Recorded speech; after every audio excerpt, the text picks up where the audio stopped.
Good evening, folks. My name is Norm, and I'm an alcoholic. And I certainly want to thank Shorty and the committee for the opportunity to be up here and participate. Have the opportunity to share my experience, strength, and hope with you folks that I can get in another day of sobriety, too. Also have the opportunity to welcome all of the new people that may be here this evening for your first 30 days in Alcoholics Anonymous. I feel pretty sure that we've got some new people here. You know, we're moving into the light wine and beer season, and we get a lot of fallouts about this time. We all also get a lot of the Christmas holdouts that just can't make it through another summer getting in here. So I feel positive that we've got some new people here, and I sincerely want to welcome you. And if you will, tonight try to keep an open mind, and what you can use, take it with you, and what you can't use, kick it on the chair and leave it there. There's other AA meetings, I'm sure, here in the area. You can get out and get to other meetings before you make any giant decisions about your alcoholism or Alcoholics Anonymous in general. Also, being a new person, I'm sure you're aware of the fact you've now associated yourself with one of the most unpopular fellowships in the world. You know, nobody begins his life wanting to become an alcoholic and a member of Alcoholics Anonymous. Because, frankly, there's not a hell of a lot of class to being an alcoholic and a member of Alcoholics Anonymous. There's no status connected to it, and we don't issue out pins that identify you as a 32nd degree alcoholic, you know. There I am. Run around town, show everybody your pin, and Jesus, the town's wild. Glad you made it, man. You work like hell, Norm. Glad you made it, yeah. That isn't what Alcoholics Anonymous is all about. Matter of fact, a total true alcoholic as myself, he don't want to get to AA because he's not an alcoholic. You know, the week before I came to the program, I was a heavy drinker. A victim of unusual circumstances and rotten drivers, but I sure as hell wasn't an alcoholic, and I ain't going to AA, but we resist this program, right down to the bitter end. We change jobs, environments, wives, go to jail. Some alkies go clear to the end. They die. Man, I'd rather die than go to AA. He dies, I'll show you I ain't going to them rotten meetings, and he never does.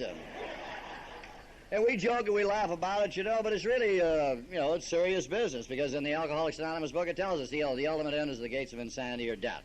But some of us choose to surrender. We just can't cut it out there any longer, and we come to the program and we become a survivor. And the people that are here this evening, why, we're the survivors. And being a survivor is a hell of a deal. You find out, as I did, that you never have to take another drink again if you don't want to. You find a group of people who will know most everything about you, will still accept you, who aren't necessarily interested in where you've been or where you're trying to go, but they're awfully damned interested in what you're trying to do today as an individual and as an alcoholic. And they told me when I come in, they says, buddy, if you want to make the program, it's easy, and if you want help, it's easy too. All you got to do is ask for it. All you got to do, they call it the nickel therapy. They said, all you got to do is put that money in the telephone, make the call before you take the drink, and we're going to be down to see you. And I put a lot of nickels in those telephones, and I made a lot of calls in those early months that I was around, and I never ceased to be amazed, because people came down to see me. People that I didn't know, people that didn't want anything from me, come down and sat there, not with pity and hate that I've been used to all my life, but they sat there with compassion, with understanding. They were guys from AA. And that's got to be the best deal I ever had in my life. Half the world out there trying to find the best deal. You see, I never found it. Not until I got to this program and was surrounded by this marvelous group of people who would call themselves Alcoholics Anonymous. So, if you're new, give yourself a break, buddy, and try and buy the package that's available to you here. And maybe the day's going to come in your life when you too can say without any reservation whatsoever it's the best deal you ever had. To qualify that beginning statement I made, I'm an alcoholic, and I'm not by any stretch of the imagination an authority or consultant on the program Alcoholics Anonymous. I'm an example, good or bad, that AA works. That it has been necessary for me to take a drink, steal anything, and go to jail now for 7 days, 4 months, and 25 years.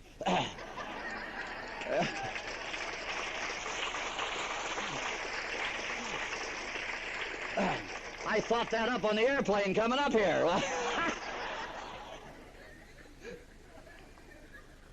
I'm sure nobody is impressed. But I am, obviously, I never brought it up. And you never know, we may get a pension program going in AA, And hell, if we do, I want to get credit for all my time, you see. But man, you're sitting out there new and you're hearing some guy talk about a long time, sobriety, a lot of years. And, that really sets you back, and I can still identify with that. I can remember sitting at that first AA meeting. I was 29 years old. And I'm sitting there in that first AA meeting. I'm 54. He's trying to figure it out. Yeah.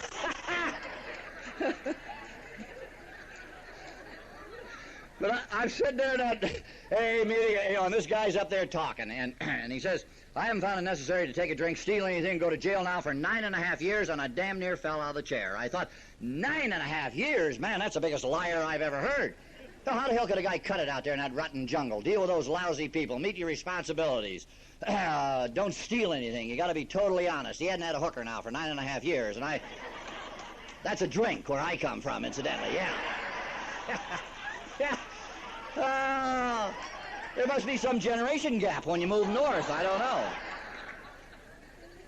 Anyway, he had had a drink for 9.5 years, and I was overwhelmed with this whole thing. I thought, 9.5 years, what the hell? I hadn't come to AA for 9.5 years. I'd come to AA for a little while.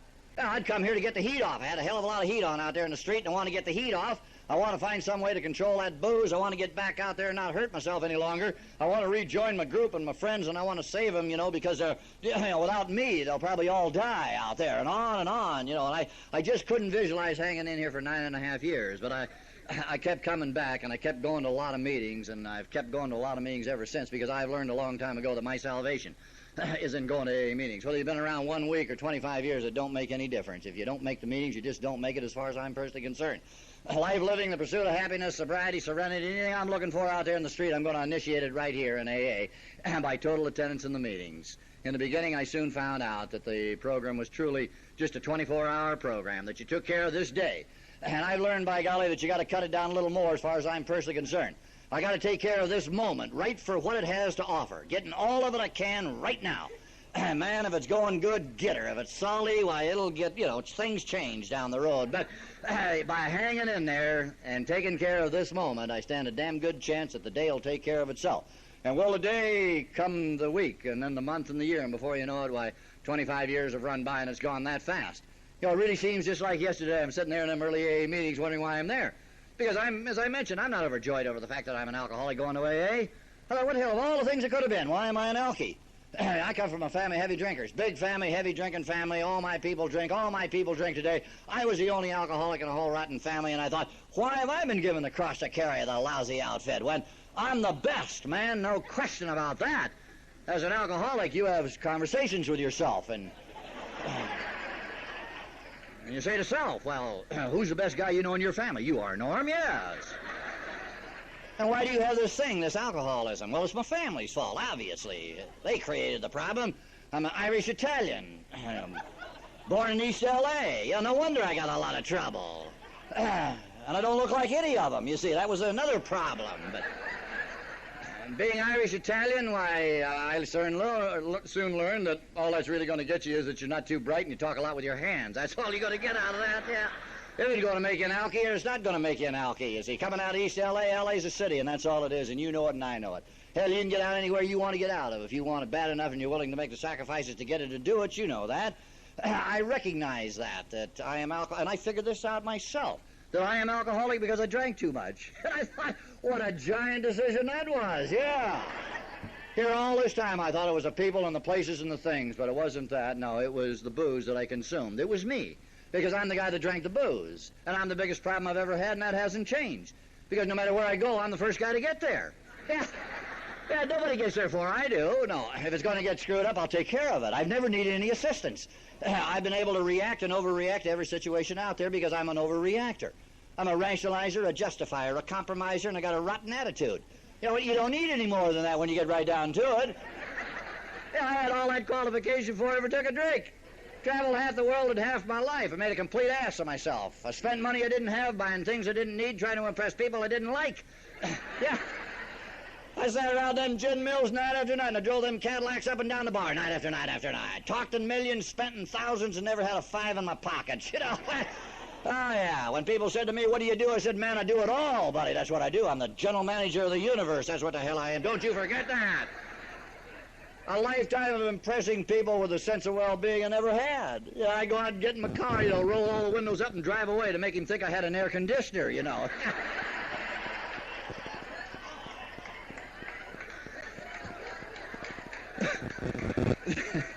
Typical of the alcoholic, huh? A lifetime out there being all things to all people, and all he really wants to be is be himself. When I got to AA, I found out a fringe benefit. Other than sobriety, I found out I could live out there on that street, and all I had to be is me. That I didn't have to justify my existence. I didn't have to compromise my life.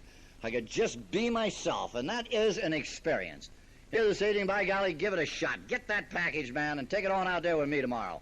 And let's both spend a day out there on that city street just being ourselves. It's an experience that no alcoholic should be without. Tonight to tell you just a little bit about me and what it was like. I told you a great deal. I'm a guy with an attitude problem, and if you got an attitude problem, you got a lot of trouble. Life and living is a matter of attitude. You got a rotten attitude, you got a rotten day. Work at it real hard, you can parlay it into a week or a month, and I took care of it, and in 1962, I had a rotten attitude all year, and I had a bad year. Yeah. Bad program, bad year.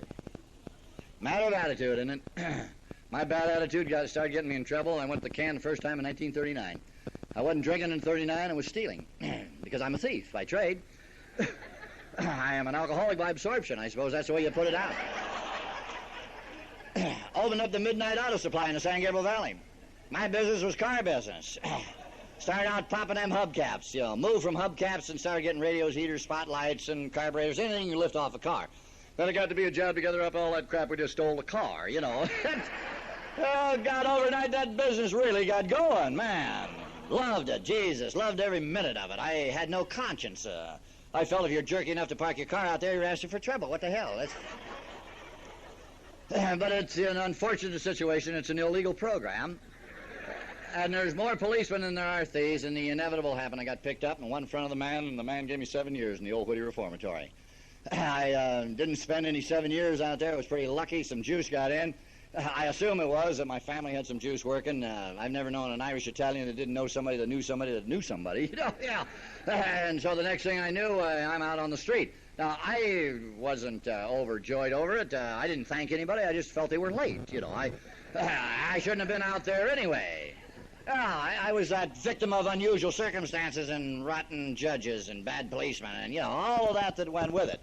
I'm still out there now looking for the answer to living in something, some fantasy land out there. I had no change of attitude. I had to report to the probation officer. I'll never forget, you know, the first probation officer that said, you know, son, why do you steal?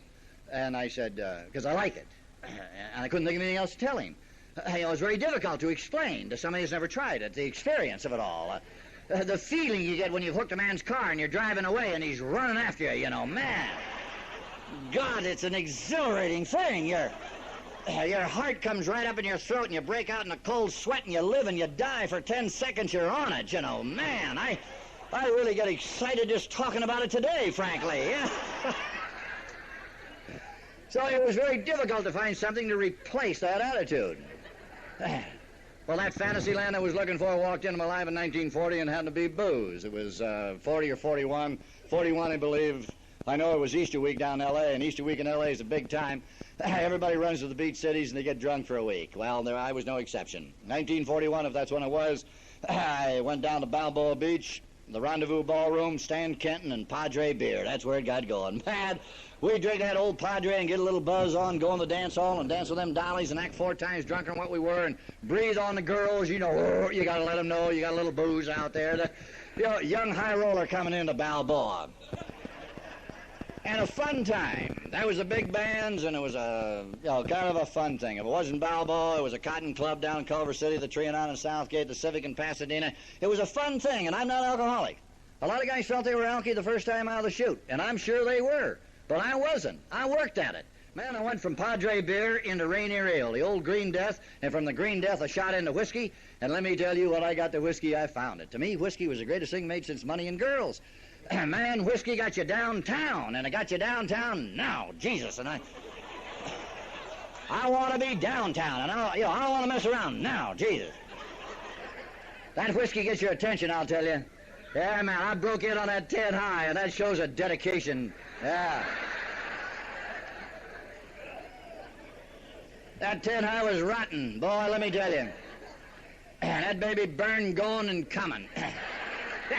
You know, when you're young and you're training out there, how it'll come up on you and it runs out your nose, makes your eyes water a lot. But I hung in, man, yeah. That's important. If you're going to be an alcoholic, you don't give up because you throw up a little, do you? No. You just stay in there. Sure, there's a lot to be said about that cheap whiskey. When you throw it up, you don't lose much, yeah?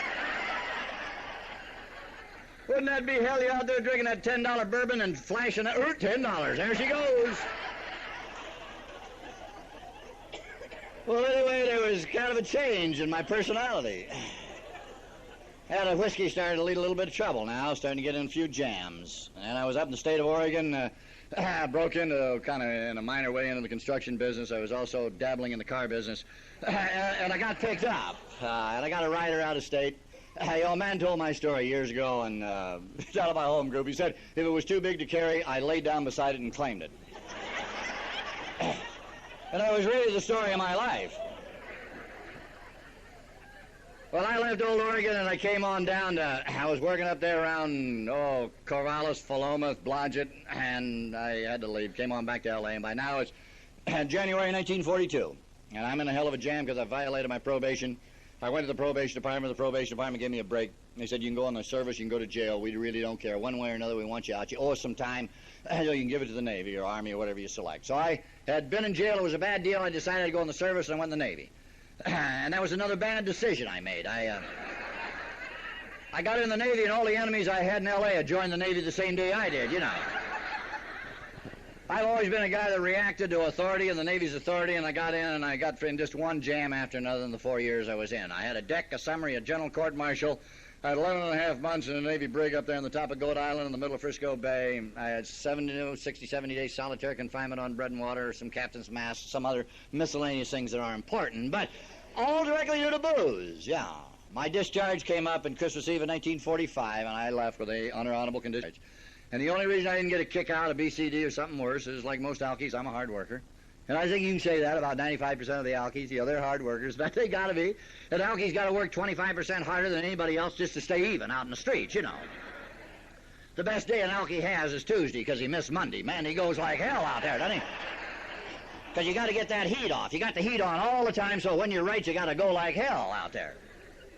The story of my naval career. And I came out of the service, and I came back to L.A. in 1946. In 1946, through the grace of God, that moves in strange and mysterious ways, and no matter what you do or you don't do, it's going to work out that way anyway. In 1946, I heard about Alcoholics Anonymous.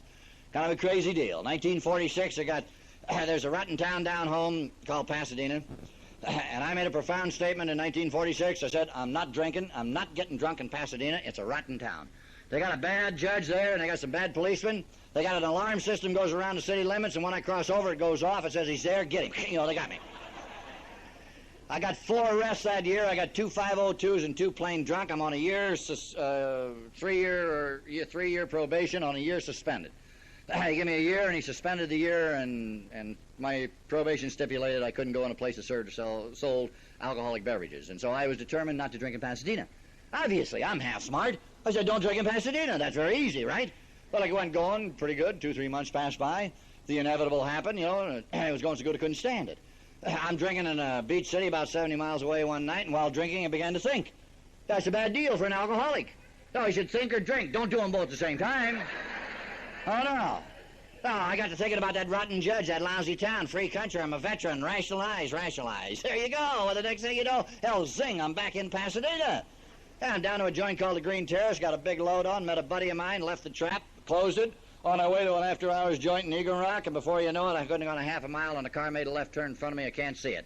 I'm so damn drunk, I hit it, and I ran from the scene of the accident because I was frightened. When I woke up in the morning, I was in my usual position. I was in jail in Pasadena. Yeah. I went down in front of the man, and the man said, you know, I have no recourse but to get you off the streets, or word to that effect, and he sent me to the city jail. And in the city jail in 1946, I shared a cell with a man who was going to Alcoholics Anonymous. God moves in strange ways, huh? Here I'm back in the city, I say to God, I'll never go back to again. To hit a car, to almost kill 4 people. I'm in on a 501 felony, drunk driving, hit and run, bodily injury involved. But for the grace of God that I didn't broadside that car, at the rate of speed I was traveling, I'd have killed them. I know that today. And when it gets so tough today, I don't think I can stand it. I say, God, give me the strength to let me remember when it was tough out there. Let me remember the night that I busted that car and thought that I'd creamed those people. Let me think and let me remember. And how many chances you going to get out there, huh? I don't stay sober from the fear of it. But wouldn't a guy be a damn fool not to remember that he's been awfully lucky, huh? Well, through his directions, I end up in the can, sharing a cell with this guy going to AA. He planted a seed in 1946. In 1946, though, I didn't want anything to do with AA because I was not that alcoholic. I was that heavy drinker. I was all the other things, but I was not the alcoholic. And I told him, I said, Sullivan, it's different in your case. You and your brothers are rotten drinkers. You ought to go to AA. You don't handle it.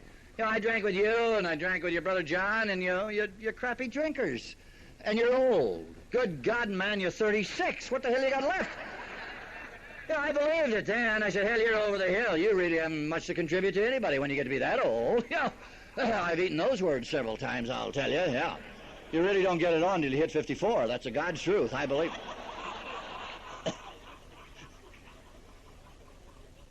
But then I felt, you know, that life had run by and it was good for him to go because he went his way and I went mine.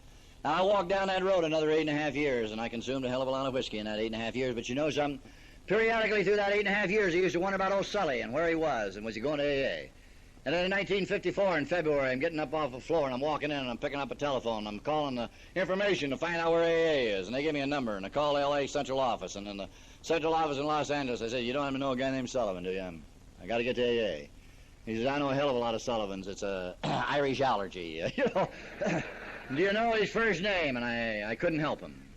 But I'd love to tell you that, you know, as we walked on down that road, that eventually our paths crossed, and we have walked the road of sobriety ever since, and everybody lives happily ever after, and I wish to hell I could tell you that, but he happened to be one of that 25%ers. He had 3 years on the program. I ran across him eventually, and then he went back out and he drank a little whiskey, and he kept flopping in and out of that program, trying to get a handle on the thing, and it kept escaping him. He kept trying to find that thing out there. He tried to recross that invisible line that we know about in AA, and it wasn't available to him. And while he was on a tear one night, where he had an internal hemorrhage and he bled to death, and that was the end of the story. And his sister-in-law called and told me about it, and it was a very sad thing. It's sad under any circumstances. It was doubly sad because he's the guy that brought the message. He's the guy that planted the seed. I guess he's the first sponsor I ever had. He's the guy that I always wanted to kind of walk down to a few meetings with and said, man, you're the guy that brought it in, and you're the guy that helped me have those years out there, and we just never got the opportunity to let that come to pass. Well, in that 8.5 years that I speak about, I drank a lot of whiskey out there to qualify for this program. Went to work for one of the largest construction firms in the world, and I stayed with them 11 years. And in that 11-year period, right place, right time. Jobs got bigger and better. Matter of fact, it was up on the Moses Lake job in 1951. Drank all the whiskey that I could find in Moses Lake, all the way out to Spokane and Wenatchee and Pasco and on and on. But, you know, everything was moving in those years. God, the jobs were getting bigger and better, and the responsibility and the money and the prestige, and then I had a setback. I met and married a red-headed Irish woman, and she had a violent temper, a rotten disposition, and yelled at me all the time. And you know how sensitive a poor old alcoholic is. God, you're out there for 2 or 3 days drunk, and you come home and you're tired. Gee, you know, you've been busy, man. You put a lot of deals together, and you've driven that Cadillac 1,000 miles up and down the bar, right? When you come home, you walk in the house, you like a little love, affection, and understanding. You don't want that screaming, you're drunk again, you know. Hadn't even breath yet. Damn walking drunkometer anyway. You know, this thing got off to a shaky start as it was. My bar associates had advised me that if I was going to get married a woman that had a decent job. Yeah, because now you've doubled your income. If she isn't working, you got a liability. You've taken on a big, giant overhead now. Well, your bar associates are very intelligent people. Well, this red-headed woman had all the qualification. Man, she's got good-looking legs, and she's got a hell of a job, and everything is going, man. Yeah, for about 3 months it went that way. And I walk in the house one day, and she says, Norm, I've been to the doctor, and I'm pregnant, and the doctor says I got to quit my job and get off my feet. And I thought, you know, you're kidding. Did you ever tell an alcoholic something you don't want to believe? You know, I don't want to believe. I thought we ought to have a second opinion around here. What the hell? Don't go get another doctor, woman. Now, let's don't go off half-cocked. Well, you know, them red-headed women are very stern, you know, and she's hung right in there, and she says, I'm quitting the job. And I thought, well, all right, that ain't that bad a deal. This caper takes about 9 months. We'll give her a couple of months to get on her feet. We'll get the rotten job back. Everything's going to be just like it was. Hell, that was 32 years ago. That woman ain't turned a tap since that day. No. Now, she got herself in that shape 8 times. Can you believe that? We didn't end up with 8 kids, but we had 8 pregnancies. It was incredible. You know, every other year, so the locust coming in, zing, here she goes, St. Luke's Hospital, you know. Jesus, I can't hardly make a bar tab anymore. Not only that, I used to sit around wondering how they're going to keep happening. I'm just not home that much either, you know. Well, you can see under these conditions, I have a tremendous overhead. I've got all of these problems. I got a woman that's continually yelling at me. You know, you walk in the house, yes, you're drunk again. And I'd say, who, me?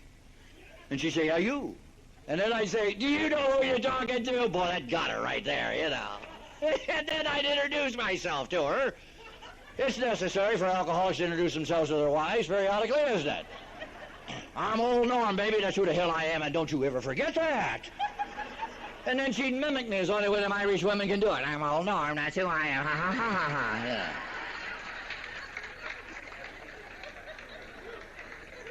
That's very degrading.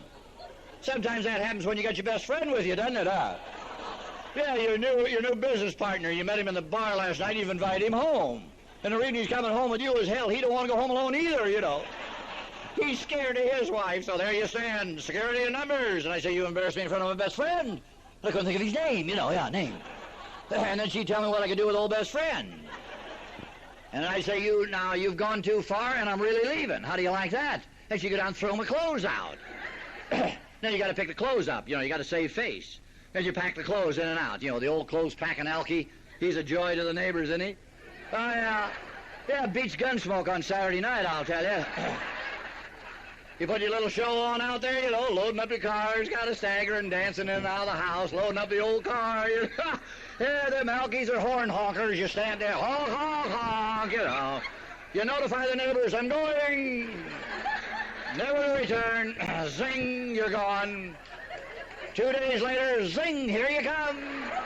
Yeah, you get tired of sleeping in the car, you tap out. There you come. Driving home on a flat tire. Old rim driver. Yeah, a lot of rim drivers in AA. Tires all chewed up, the sparks are flying off of the rim, the neighbors are running out in the, you know, getting the kids out of the middle of the street so you don't kill anybody. Pull the car into the driveway, up in the lawn, through the hedge, open the door, you fall out, right? Then you get up and you say to yourself, I wonder if anybody saw me. Yes. Alcoholics are deeply concerned about their reputation. Yeah, got that laying of the hedge, ain't that something? Guy in my home group here 2 or 3 months ago was talking about laying that hedge, and I thought about one I was laying in Phoenix, Arizona one time. Boy, it is deadly. You know, you're dead drunk and you're laying in the hedge and you're trying to get out, you know, and the hedge is all in you, and you can't get out. And I thought, I'm going to die in the rotten hedge is what I'm going to do, you know. But you get sober and you just kind of get out of it. But it is a delicate experience for an alcoholic. Well, you can see under these circumstances, I did very little drinking around the house. I did most of my boozing in them gin mills. I'm a bar drinker. It's a high overhead drinking. I'll be the first to agree. A home drinker's a low overhead drinker, but a home drinker doesn't get the coverage. Yeah, well, you know, who the hell's around the house to tell how good you are? Her. And her don't believe any of it, does she? No. You're a bar drinker, you can let the world know how good you are. I like the dark lights, I like the rotten music. I enjoyed the intellectual giants. The giants of industry that sat around there and solved the problems of the world. We built the castles in the air, formed the corporations. Wonder what all the poor people are doing tonight because the big money was there. When I got tired of talking and lying to all my friends that I'd never met and would never see again, I could sit there and stare in the mirror. They put mirrors in bars so that alcoholics can sit there and stare at themselves. You kind of get that Maybelline look, don't you? Kind of wide-eyed. You just, there I am, you devil, you, yes. It's amazing how good-looking you get after midnight, isn't it? You're wondering why all the dollies aren't there. You good-looking, well-built devil, you know. You're bringing that drink up, you notice your arm, you killer, you, yeah. 150 ringing wet in those days. I couldn't lick my lips, let alone anybody else. That whiskey makes a lover and a killer out of you. You get so drunk some nights you can't remember what you are. You sit there making all them faces in the mirror, lover, killer. That's what I am, yeah. As you gently slide off the bar stool onto the floor. Or you get like I do, you drink yourself up to the point where you mumble. You know. How can you be romantic when that's all you can say? You know. The bartender 86s you. Or you got to make the run to the men's room. It's a pay toilet, and you haven't got the money to get in. That's a bad deal. So you got to slide under the door, huh? I bet there's some door sliders here tonight. Yeah, man. Ah. Then you got to slide out again, huh? Hell, I never knew till I got to AA. Once you got in, all you had to do is turn the handle and out.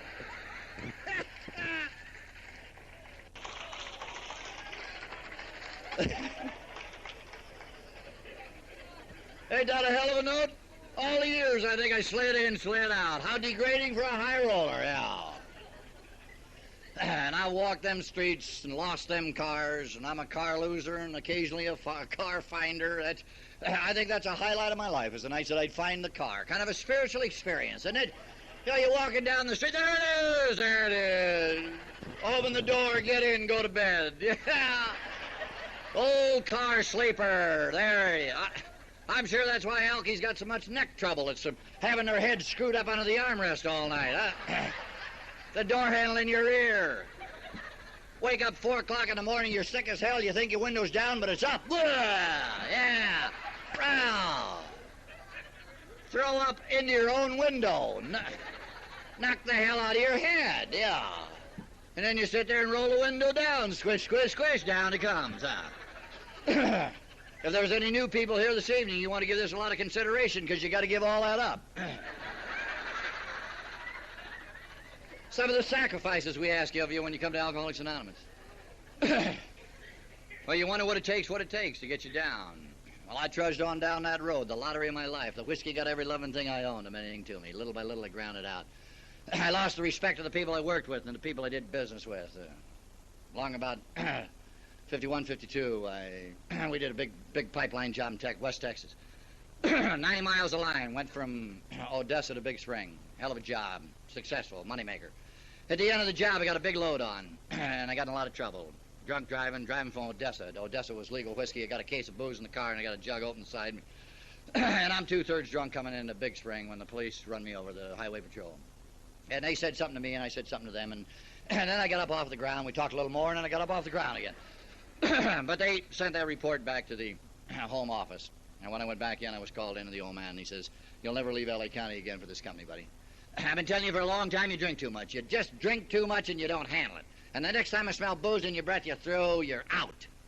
Now, get the hell out of my office. You're a disgrace."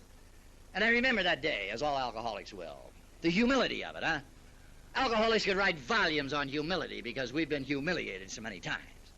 How I wanted to reach across that desk and I wanted to grab him by the throat and I say, "Who the hell do you think you're talking to, you Johnny-come-lately? I'm the man that makes it go out there. I drive the line. I do the job. I blow the tunnels. Who the hell are you to tell me? I'm going to quit your rotten company, friend. That's what I'm going to do. Yeah, and I'm going out and open up my own company. I'm going to run you out of business, and you're going to come down to see me for a job. Yeah, you're going to walk in my old office. That's what you're going to do. And I'm going to say, 'I remember you. Get the hell out of here.' And then you know what happened next, too, don't you? I had another drink, I dreamed another dream, and I slid off another bar stool. That's what I did. I did nothing. I stood there, and I ate the gall. I bit the bullet. And I said to myself, the rationalization, okay, this time you're going to get away with it, man, but you next time I'm going to get you. Next time, yeah. I got a lot of heat on. I got the heat in the street. A lot of money. I got to buy that whiskey. I got to have that job. I've got to. And so I compromised my life, and I justified my existence. And I went another day, and I did nothing. But that inside, it eats at you. And then one day I drive in my car home, and I'm thinking one more lie, one more promise, old Red's going to let me in. You know, the alcoholic, he go through that third act. He's a master at it. You stand there, and the tears coming down. I'd go, "Baby, Jesus, give me a break now. Got a hell of a deal, Red."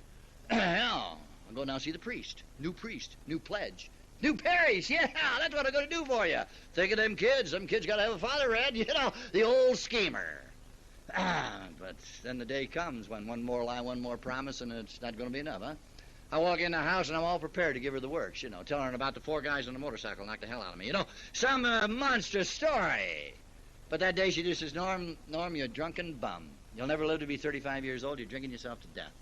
I'm neurotic because of you, and the kids are neurotic because of you, and I've spent 8 years sitting here looking through the front room window night after night after night waiting to see your car come home, and never come home, Norm. And when you don't come home, I die. And the sirens scream the streets, and I die. And she says, Norm, I can't tolerate it.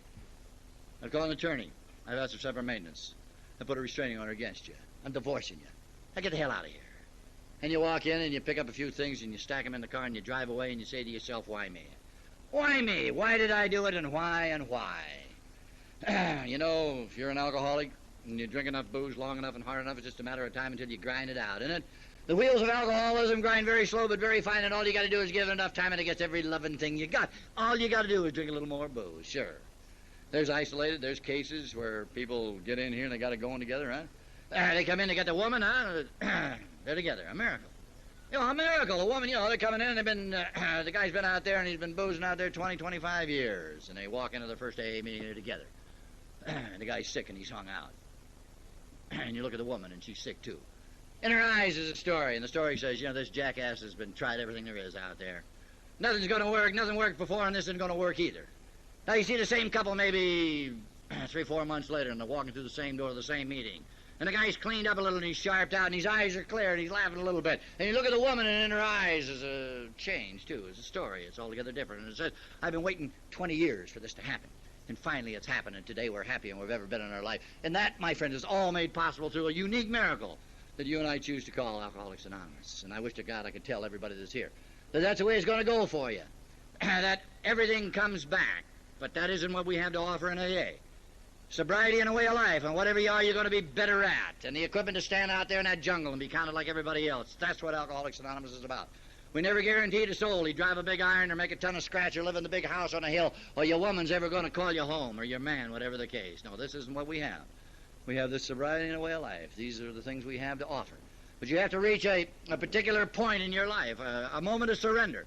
A day when you're sick and tired of being sick and tired. And you say, when does that come? How the hell do I know? It comes to each individual at a different time. It comes when you lose the respect of yourself, I believe. I don't think a guy made this program that had any self-respect. I think you got to drop that out on the street. A man walked into my life one day, he says, Norm, you've abused the privilege of owning. He took it away. He took away the respect of myself. I could look there in the mirror in the morning and wash my face, and I got to hang my head, because they can't stand to look at me. Hell, I know I can put it on him, every man jack in town out there on that city street, drunk or sober. But it got to the point that I don't mean anything anymore. What people know about me doesn't mean anything. What people know about me today means absolutely nothing. What people know about me then, it got to the point that it wasn't much. But what I knew about myself was a great deal. And what I knew about myself was so lousy I couldn't tolerate it, and that became a psychological second in my life when I was sick and tired of being sick and tired. And I got up off the rotten floor, and I walked in, I picked up that telephone, and I called the central office in Los Angeles, and the guy says, you got a drinking problem, and I assured him I did. And he says, do you want to do something about it? And I said, yes, I do. And so he gave me some phone numbers, and I started calling, and pretty soon I got a hold of a guy. Guy came to see me. Yeah, hard-hearted sponsor. You know the kind. Went to school for hard-hearted sponsors, boy. His attitude about AA was if you didn't want AA as bad as you wanted a whiskey, you got no business being here. He said, I'm going to tell you something right now. You need us, and we don't need you, and don't you ever forget that. Yeah, you went to any length to get the whiskey, son. You lied, you cheated, con-stole, walked any length. He says, you got to go to any length to get this program. He said, if you think I'm going to pick you up and take you to meetings, you're crazy. You got a car, you drive. You haven't got a car, you take the bus. He said, I'll tell you something right now, you got a car. What are you doing in AA? People that own cars, watches. Yeah, you got something to sell and buy more whiskey. What the hell are you doing around here? He said, I'm going to tell you something else. Here recently, the last 2 or 3 years, we've been taking chances on guys that own cars and watches, and some of you guys are making it. And he said, that's all right. I'm perfectly willing to meet you at 3 meetings. Old hard-hearted sponsor. Boy, God. And I was thinking to myself, if that rotten old man can make it, anybody can do whatever's got to be done. And I got that curiosity about AA, and I want to prove to him that, by God, I can drive my car from there down to the old Temple City meeting. The Temple City meeting those days met down in Rosemead, and I wanted to show him I could make it, and I wanted to show him my car. I wanted to hit him with it. That's what I wanted to do, yeah. So it was a God-directed thing. I didn't go there, not by myself. The old shooter was there. He kind of guided me on down. I went in spite of him and in spite of myself. I pulled into that Temple City meeting down there and into the parking lot, and there he's standing in the parking lot, and I was totally amazed. And I thought, my God, he is here, because I really didn't think he'd be there. I parked my car, he walked up, and he opened the door, and he put his arm around me, and he took me in and introduced me to a lot of people, and I loved him from that day until the day he died. My sponsor was a hell of a controversy out there on the street, let me tell you. You either liked him or disliked him. He had a very difficult time with the program. He didn't have a difficult time with Chapter 5 and the 12 Steps, and he was a tremendous individual, tremendous speaker, carried the message to thousands and thousands of people. The number of lives that he affected, I couldn't even calculate, couldn't guess. But he had that one thing, I guess, and it's only a speculation, a calculation on my part. He refused to turn his will and his life over to the care of anybody totally. Chapter 6 was something that he just didn't get into. And as I say, it's only a speculation on my part. I'm not really sure that that's the way it is, but resentment started to form, and the resentments ate him alive, and he had to go out and drink some whiskey. He either had to surrender the total package of the program, or he had to drink a little whiskey, and so he drank a little whiskey. And he stayed out there for almost 12 years, and he flopped in and out. And that ego that the alcoholic has, that I have, wouldn't let him stay. His ego kept saying, I'm the guy that carried the message, that did the job. I'm the guy that had the 8 years, and I lost the 8 years. and he couldn't buy it. And then one day he had a heart attack, and physically he couldn't cut it anymore, and he came back in, and he had a year and a half of sobriety. And in that year and a half, he and I had a lot of conversation. We talked about a lot of things that were necessary and a lot of things that weren't very necessary, and I loved him very much, and he was the greatest sponsor in the world because he was my sponsor. He's the guy that took the time out on that Sunday afternoon to sit there and talk to me. He's the guy that took the time out to meet me down there that Sunday night, that old Temple City meeting. Took me in, as I said, introduced me to a lot of people. Very wealthy group, that Temple City meeting in those days. 80, 90 of the finest drunks that ever came out of the San Gabriel Valley. We had so much money in the group in those days, we had donuts before and after the meeting. Can you believe that? Yeah. Yeah, there jelly donuts, them red jelly donuts. Gosh, you know, we'd have a half a dozen or so. Expensive donuts. Save them for new guys, though. Them red jelly ones went to new people. Yeah, you see a new guy comes through the door and he's all green and hung out. And the red jelly donut committee would slide right up on him. Yeah. You know, the sense of humor of the alcoholic is warped. Yeah. Walk up to that poor new guy, you're standing there and you're all hung over, you know, and he says, "Are you new?" You know, I bet you'd like a donut, wouldn't you? I don't know whether you ever looked at a red jelly donut or not when you got a hangover. It makes your teeth itch, I'll tell you that. It looked like something I left on the street last night, you know. Got you right, the donut, thanks anyway. And then they all stood around in groups, and they all talked at the same time about different things. Ever notice that in AA? Yeah, and every time somebody gets to the punchline of the story, zing, some guy interrupts him. God, you spend years in AA waiting to hear the end of a story. When you're new, you hear that keep coming back, and you think, man, that's why. I'll keep going. I'll hear the end of something around here. Alcoholics are exceptionally rude people. And then the meeting began, and the guy stood in front of the group, and he told everybody what a jackass he was. They were hysterical over the fact he was going to jail all the time. People beating him up all the time. Drank something called Jamaica Ginger, give him the Jake leg. Crippled him up so bad to put him in a hospital for a couple of months, and they were out of their chairs. Well, God, that's the funniest thing they'd ever heard. And my sponsor's a nudger, they all are. So they're going, "Did you hear that? Did you hear that? What the hell, you're not deaf? They got you in the front row. If he's not doing it, your wife does. Listen to that, Charlie. That's you, right there, yeah." Well, I'm hearing the whole thing. Sure, I can hear what this guy's talking about, but I lost identification. I'm not that bad. I've been around a little bit, but I ain't that bad. That guy been in 70, 80 jails. What the hell, I've been in 25 jails at the outside. And I drank a little Vitalis once in my life. What's that? I got no story, I got no qualification. I thought, you know, I'm right. I'm too young to be an alcoholic. I'll go back out there in the street. You know, I got a lot of boozing to do out there. But that man and all the talkers I ever heard in the early years, they always made damn sure they qualified it. They brought it out. They took it out of the book. They said it don't make any difference what you drank or where you drank it or how much you consumed or how old you are. It's what it's doing to you. He said if it's tearing up any part of your life, you don't have to go any farther. And when he said that, he got my attention. And I thought, yeah, man, it's tearing the hell out of my life. I'm not so sure I want to quit drinking, but I'm so damn tired of hurting myself I could spit. And as I looked at that guy that night, I knew one thing for damn sure: I never had to hurt myself again if I didn't want to. Alcoholics Anonymous is a program of example, is it not? You like what you see, you're going to come back to see some more. That cliche went around, you know, I heard it hundreds of times. What he is speaks so loud, I cannot hear a word he says. By example. That night, an example, 9.5 years of sobriety. A street man out of L.A. I savvy them streets, I know what he's talking about. He said I came out of them streets. Only he came out of the tougher section than I did, I'll tell you. 125th and Figueroa, down in that area. He said I crawled for it. Yeah, and I get to thinking, maybe he can do it, I can do it too, huh? Because he's been there so far. But as I look at that guy that night, the thing that I was so impressed with, that he wasn't the street man, no. This guy's a man. He's a man among men who is clean, who is sharp, who is happy, whose eyes are clear, who laughs a great deal. He's got on a set of threads. I bet the threads cost the guy $150. And I thought to myself, man, if he didn't get nothing else out of AA, didn't he get a set of drapes? Boy, that's all right. Yeah, I'll stick around a little while. Maybe they got another issue going through or something, yeah. I'm impressed with the thing that I see, and the fact that that guy, his problem compounded by the fact that his woman had divorced him and remarried, and all the kids, they hated him. But he said one day he bought the package of this program, and his kids came down to see him, and they learned to like him, to respect him, and love him. And when I look around that night, what do you think I see? I see big, tough AA guys sitting there crying, tears running down, and the story was told. I've heard it hundreds and hundreds of times. They laughed because they were miserable, and they cried because they were happy, and they called it Alcoholics Anonymous. And you say that's oversimplification, but that's the only program I got. It's the program that I got to operate with. Through the laughter of the program, I could extract and move out the wreckage of my past. I could get it the hell out of there. And it was difficult to laugh. I, like all alcoholics, when I first came into the program, what the hell is there to laugh about? I'm sitting there and they're all laughing, and I told my sponsor, I'll go to your rotten meetings, you ain't laughing. You had my trouble, you wouldn't laugh either. Man, I got a lot of heat on, a whole lot of money. They're foreclosing me out of a new house to build up on the side of the mountain there in Monrovia town. The finance company, they want my car. That red-headed woman, man, she's got that attorney of hers, and they are all over me down there, yeah. And that boss is trying to can me. Yeah, what's so funny about all of that? No.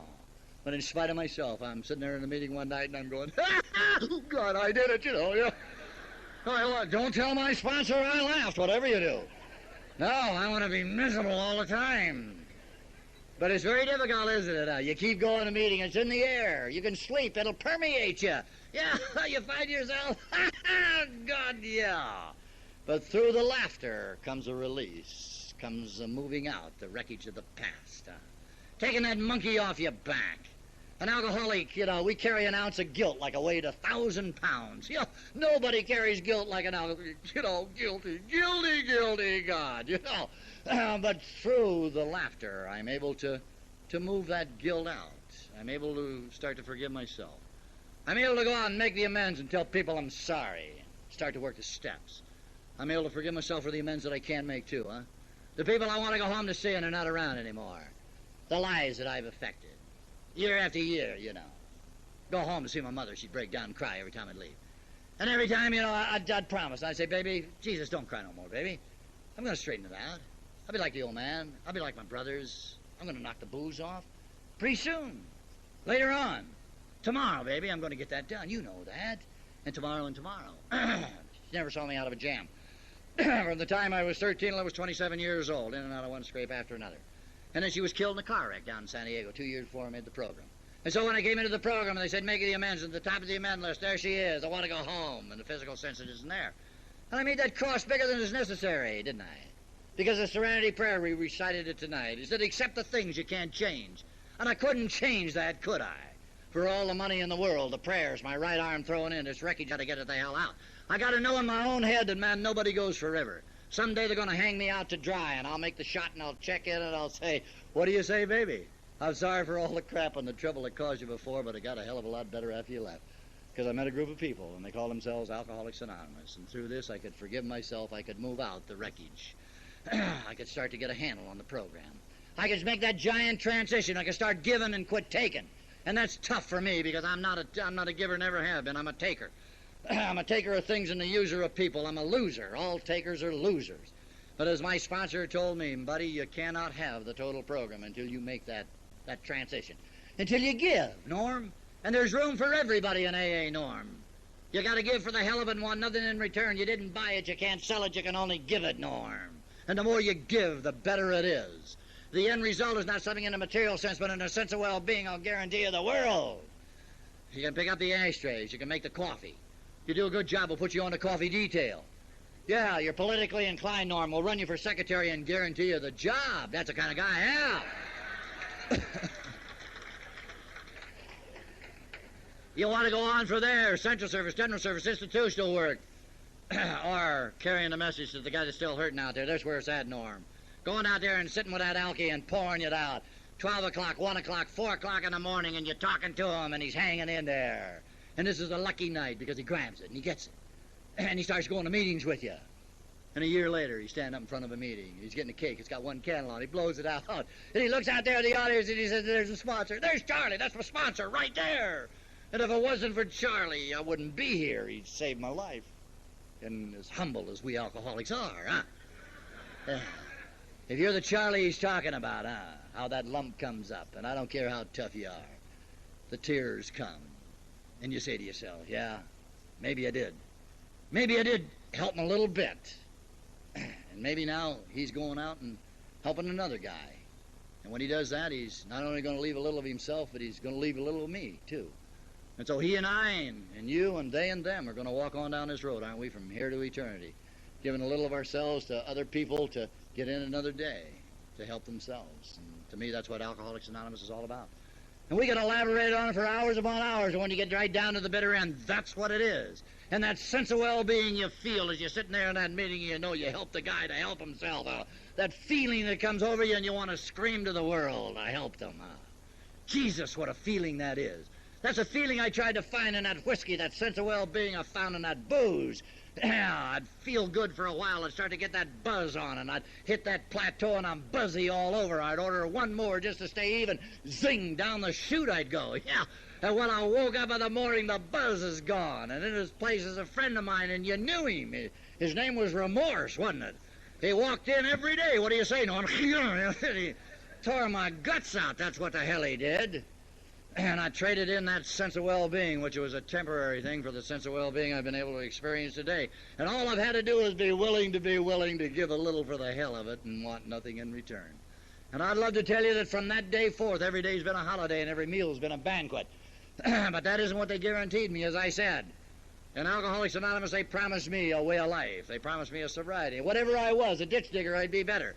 They also said, Norm, you're going to have the good days, you're going to take them, you're going to love them. You're going to have the bad days, the heartbreak days, and you're not going to like them, but you got to hang in. And we're going to give you the program, we're going to give you the book, and we're going to give you the steps, and you're going to be able to lean on that. And maybe the day's going to come, too, when you're going to cry that poor mouth. I've done it. Time and time again. 1962, man, what a bad year, 62. I let my ego overrule my good sense, got in a lot of bad trouble, made a lot of bad decisions that year, yeah. I got financially involved with some people downtown L.A. I'm from downtown, but they were from downtown, you know what I mean? Yeah. Let me tell you, they ate my lunch that year.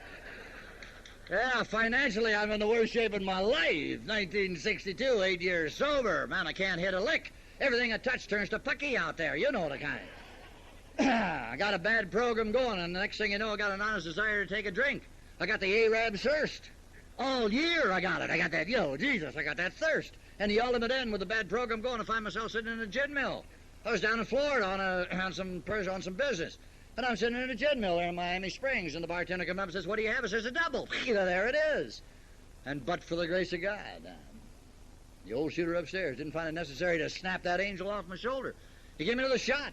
He took me back and let me remember who the hell I was, where I came from, what it took to bring me to that point in my life. He may have said, Norm, quit standing there crying the poor mouth. Man, you think it's rough. Remember 46 was rough, huh?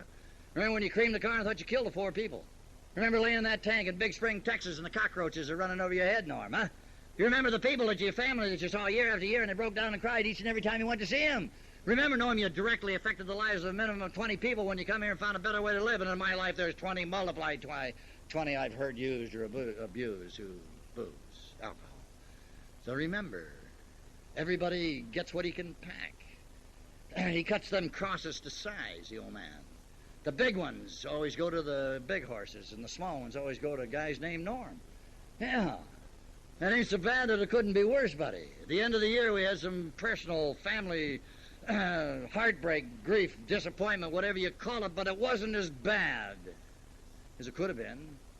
And I forgot to remember the important thing, to say thank you very much. Thank you for what you gave me, man. Thank you for the 25 years and 4 months that you let me have. The 25 years and 4 months you let me walk out there on the sunny side of the street. Hell, I know guys that died, never saw 25 days. They walked the street of booze and fantasy, busted dreams and broken hearts. Yeah, they went out hard with the heat on and the screws down. They went out justifying their existence. So, hell, I'm overpaid. I haven't had to justify my existence out there to nobody. I get up in the morning, I go out on the street, and on the street, I'm respected because I was clean yesterday, I was clean today, and God willing, I'm going to be clean tomorrow. And I'm respected not only by myself, but by other people. I'm able to job and perform. I'm able to make commitments and keep them. I'm able to go home at night to a house, and I live in a house, and in the house is a woman. She's my woman, and she's glad I'm coming on. She's a red-headed Irish woman, and she respects me because I'm her old man. And nobody cries in that joint because their old man is drunk and tearing it up. And I ain't heard a kid of mine scream at me for years, and I've watched her go from small bandits to big ones, and I've sent my boys to schools, and I watched them get some education, and nobody in my family ever cut it that far into the higher thing for whatever that's worth, taking sorority and beer and all that crap that goes with it. But I've had the opportunity to put them out there, and I've taken all my daughters downtown one by one, and I bought them their first pair of high-heeled shoes. I watched them move, from the chickens of my life to the women of my life. And I stood there and I've watched the transition. And I've cried for the joy of it. And they've cried too, because I'm their old man. And I see all them jerks and jackasses come around the house and take them out, yeah. They get jerkier every year. I'm getting older. I don't know what the hell it is. And I walked them down the aisle, let me tell you, too. And I've heard the music play, and I see them chickens come out all dressed in white and come and grab me by the arm and start to cry. And then they make me cry. And I walk on down the aisle, and I look out there in the audience of the church, and there's, maybe 300-400 people, and maybe 70, 80 of my alky buddies, all big, tough alky guys sitting there crying. Them alky guys cry best of all, don't they? Yeah. Man, they're crying for the joy and the love, the feeling that one alky's got for another. And I take her on down to the altar, and I give her to this jackass. I really cry then. Man, yeah. But I'm very lucky, you see, because all my son-in-laws, they all work, they all take baths. Ain't a bad deal, huh? I got one of my son-in-laws a dentist. I got my own personal dentist. I don't even need an appointment, and I never get sent a bill. Ain't that a deal, huh? And I've been walking in the middle of the night with phone calls to say, how are you, grandfather? You got another granddaughter? And I could go on and relate the miracles this program has brought me, but I could never find the proper words. How the hell can I tell you that every loving thing I am today is because of AA? Or anything I'll ever be is going to be because of the program. Hell, it don't take a mental giant to figure it out. When I got here, I had nothing, and nothing from nothing leaves nothing. Every loving thing I'll ever be is here because of this program, and I'll guarantee you one other thing. It's been a hell of a walk from the L.A. County Jail to the point that I stand today, and but for the grace of God, Alcoholics Anonymous, and friends like you, I could have missed it all. Thanks a million. God love you.